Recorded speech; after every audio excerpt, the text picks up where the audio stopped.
Hello everyone, আমি দারুল আহমেদ ঈশান। So আজকে এই ভিডিওটা করার কারণ হচ্ছে যে একটা বিষয় নিয়ে আসলে আলোচনা করার। সেটা হচ্ছে যে ফাস্ট মুভার বা ফাস্ট মুভমেন্ট ব্যাপারটা যেটা আছে, যেটা অনেকখানে বলতে পারে যে ফাস্ট ডিসিশন নেওয়া বা কুইক ডিসিশন নেওয়ার যে ব্যাপারটা, ওইটা নিয়ে আলোচনা করার বা এটা নিয়ে একটু শেয়ার করার। আহ, আমাদের লাইফে বা আমাদের চারপাশে অনেক ফ্রেন্ড সার্কেল আছে, অনেকের রিলেটিভ আছে, বা অনেকেই আছে যারা দেখবেন যে আপনার সেম এজের বা আপনার সেম লেভেলের, বা আপনার যেই পরিবেশে বড় হয়েছেন সেও সেম পরিবেশে বড় হয়েছে, কিংবা আপনি যে বিষয়গুলা বা যেই উপকরণের মাধ্যমে আপনার লাইফটা লিড করেন তারাও সেম উপকরণের মাধ্যমে লিড করে। বাট তারা আপনার থেকে অনেকটা আগায় গেছে বা অনেকটা এগিয়ে দূরে চলে গেছে। যেমন লাইক মনে করেন যে আপনি কেরিয়ার লাইফ মাত্র নিয়ে চিন্তা করতেছেন, বাট তার স্যালারিটা অনেক ভালো বা অনেক হ্যান্ডসাম স্যালারিতে চলে গেছে। এটা আসলে কি কি কারণে হয়?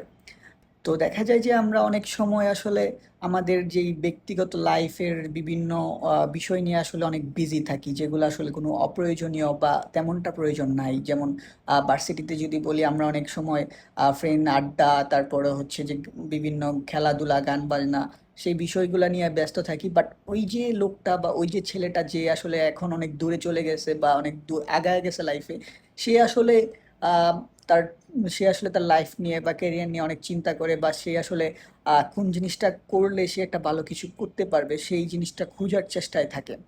সো দেখা যায় যে আমরা আসলে ওটা করি না। সো দেখা যায় এখন যখন আমরা আসলে চিন্তা করি, যে আসলে দেখি যে ও আসলে অনেকটা দূরে চলে গেছে, সো এখানে আমরা ওকে বেস্ট অফ লাক জানাই বা অনেক অ্যাপ্রিসিয়েট করি।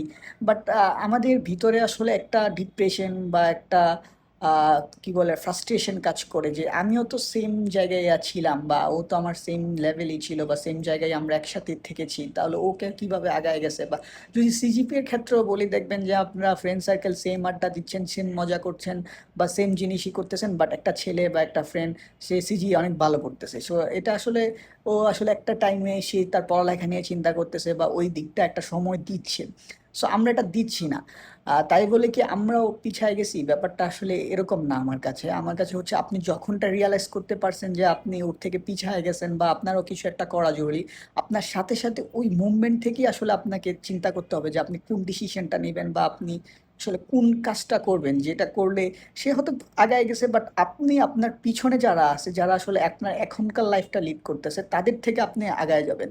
সো এটা একটা কম্পিটিশন, যে কে কত অল্প সময় বা কে কত তাড়াতাড়ি আসলে ওই বিষয়গুলো রিয়ালাইজ করতে পারে, তা কে কত বিষয়টা আসলে ও আগায় যেতে পারে। সো এই বিষয়টা আহ, সেরকম।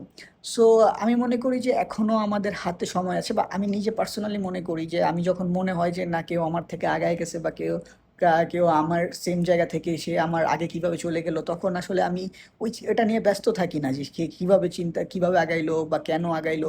সো আমিও একটা ডিসিশন বা একটা স্টেপ নিয়ে নিই যে ওকে, আমিও এখন থেকেই শুরু করব, এই মুহূর্তেই শুরু করব। সো আমি মনে করি সবারই আসলে এই জিনিসটা করা উচিত, যে আপনার যখন রিয়ালাইজ আসবে সে আপনার থেকে আগায় গেছে বা আপনারও আগানো উচিত, আপনি তৎক্ষণাৎ ওই সময় ওইখান থেকে আসলে শুরু করবেন বিষয়টা। আমার এটা আমার ব্যক্তিগত চিন্তা। Thank you.